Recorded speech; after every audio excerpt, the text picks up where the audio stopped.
पृष्ठ ऊर्जा surface energy ये नाभिक क्या परिमित होता है, फाइनाइट होता है। और नाभिक के अंदर जो न्यूक्लियन होते हैं उस पर सभी दिशाओं में समान नाभिक आकर्षण बल लगता है। जो न्यूक्लियर फोर्स लगता है वो चारों तरफ से क्या लगता है, समान लगता है। ये जैसे हम एक एग्जांपल लेते हैं, ये न्यूक्लियन है, इस न्यूक्लियन पर चारों तरफ से, इस न्यूक्लियन से, यहाँ से, यहाँ से, यहाँ से, यहाँ से और यहाँ से समान क्या लगता है, नाभिक आकर्षण बल लगता है। परंतु जो नाभिक के पृष्ठ पर है ना न्यूक्लियन होता है, ये नाभिक के पृष्ठ पर जो न्यूक्लियन है उस पर केवल अंदर की ओर परिणामी आकर्षण बल लगता है। यहाँ इस एग्जांपल में हम समझ रहे हैं ये पृष्ठ पर न्यूक्लियन है, उस पृष्ठ पर न्यूक्लियन पर क्या लग रहा है, सिर्फ कहाँ से है ना न्यूक्लियर फोर्स लग रहा है, नाभिक के बल लग रहा है सिर्फ अंदर की तरफ से। जो नाभिक के पृष्ठ पर स्थित जो न्यूक्लियन होता है उस न्यूक्लियन पर केवल अंदर की ओर परिणामी आकर्षण बल लगता है, यहाँ से, यहाँ से, यहाँ से। ठीक है, इस कारण पृष्ठ पर जो न्यूक्लियन होता है वह अन्य न्यूक्लियनों की तुलना में ढीले बंधे होते हैं।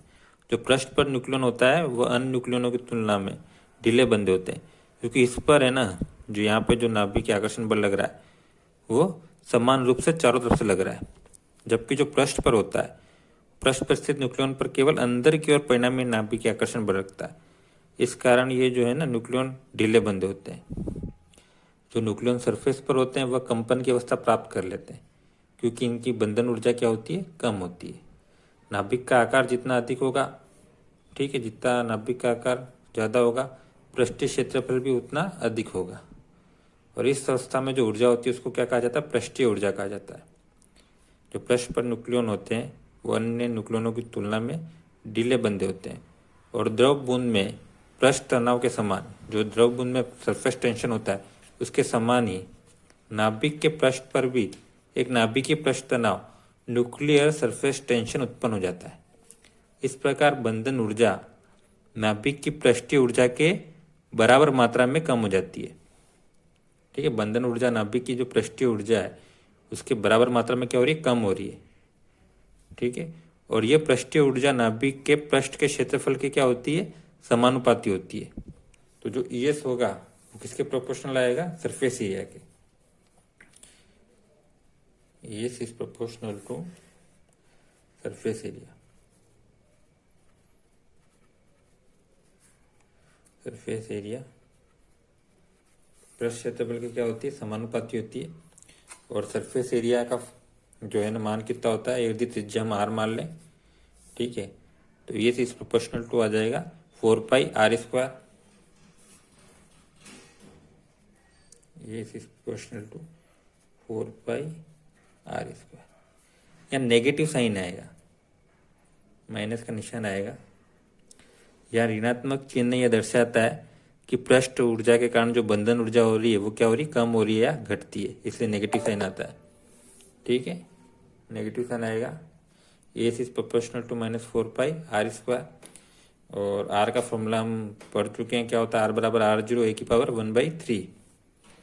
आर बराबर क्या होता है, R0 e⁻1/3। ये आर का मान यहाँ रख देंगे, क्या आर बराबर तो ES, ठीक है, किसके बराबर आ जाएगा, प्रोपोर्शनल टू -4πr02 ए की पावर कितना हो जाएगा, 2/3।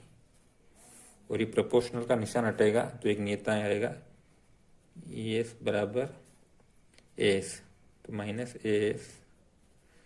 ठीक है, एक नियतांक आएगा। और इस AS का मान क्या मान लेते हैं अपन, 4πr02। तो फॉर्मूला बन जाएगा ES बराबर -AS ए की पावर 2/3।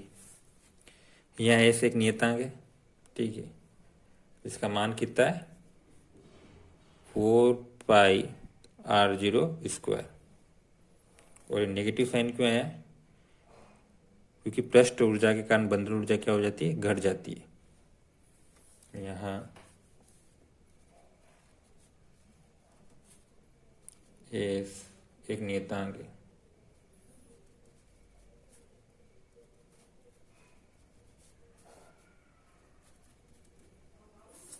नेक्स्ट हम पढ़ेंगे तीसरी एनर्जी के बारे में, जो कूलाम ऊर्जा, कूलाम एनर्जी, नंबर 3। नंबर 3 है कूलाम ऊर्जा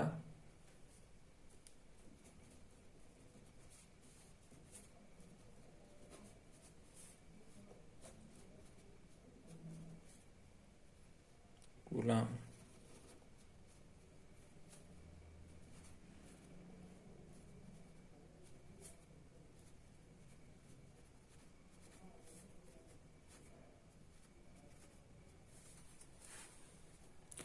नाभिक में प्रोटॉन होने के कारण, नाभिक जो होता है उसमें प्रोटॉन प्रोटॉन होते हैं, प्रोटॉन भी होते हैं और न्यूट्रॉन भी होते हैं।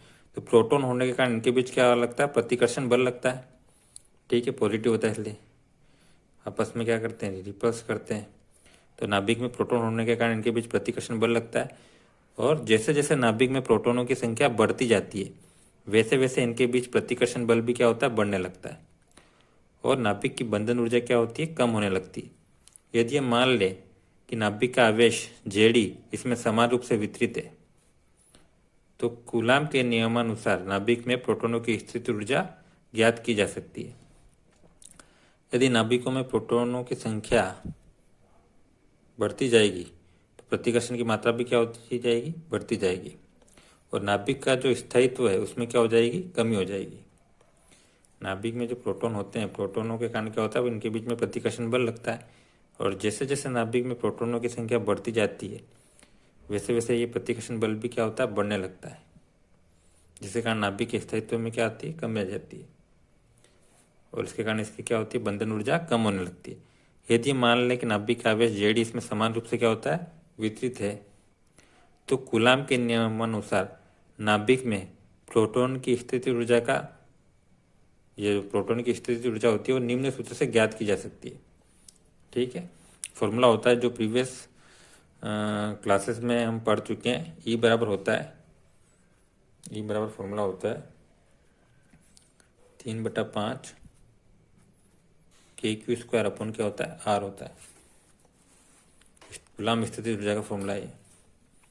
तो इसी का मान निकालेंगे, इसी बराबर माइनस का साइन आएगा। ऋणात्मक चिन्ह ये दर्शाता है कि प्रोटॉनों के मध्य कूलाम प्रतिकर्षण ऊर्जा के कारण बंधन ऊर्जा क्या हो रही है, घट रही है, इसलिए माइनस साइन आता है। -3/5/5, ठीक है, के का के,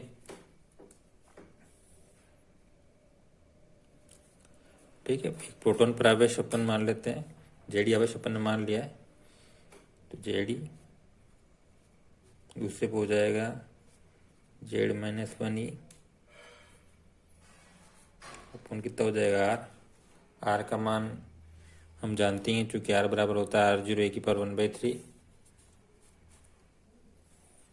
क्योंकि आर बराबर होता है R0 e⁻1/3। ठीक है, ये मान इसमें रख देंगे तो इसी बराबर आ जाएगा -3/5, ठीक है, के का के, ई और ई कितना हो जाएगा, E² हो जाएगा Z-1 Z-1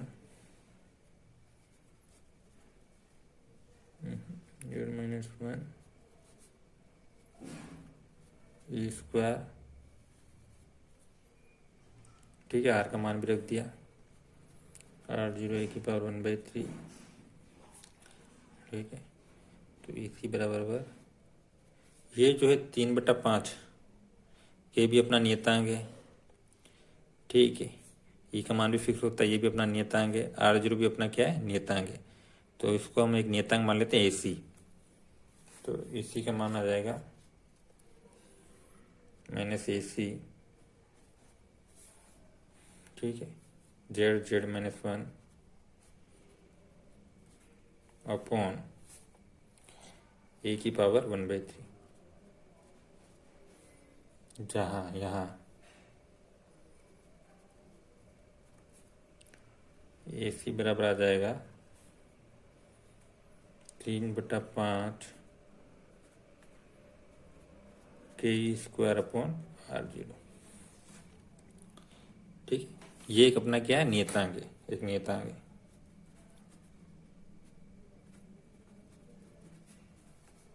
नियतांक है, ठीक है, तो इसी का फॉर्मूला आ जाएगा -AC Z-1